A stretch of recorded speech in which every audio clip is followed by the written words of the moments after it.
Hello friend, चला तर आज आपण बघूया गावाकडची दारू कशा पद्धतीने बनवतात। इकडे ठेवलेले आहे खूप दिवसापासून मोहू भिजत ठेवलेले आहे। हे असे झालेले आहेत, 3 दिवसापासून ठेवलेले होते। हे मोहूचं फुलं आहेत, या फुलापासून दारू बनवतात। ती प्रक्रिया ही आहे।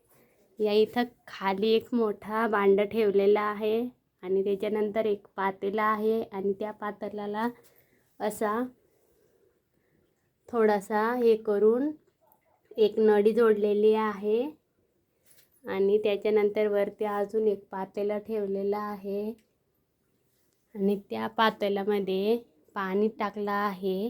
हे पाणी आहे, हे पाणी जोवर थंड राहत नाही तोवर असू द्यायचं आणि त्याच्यानंतर हे पाणी गरम झालं की हे बाहेर काढायचं आणि दुसरं पाणी चेंज करायचं आणि त्याचं पाणी वरती पाणी आहे आणि खाली मोहूचं फुलं याच्यात टाकलेले आहे आणि त्या वाफेपासून ही इकडं दारू बनते आहे।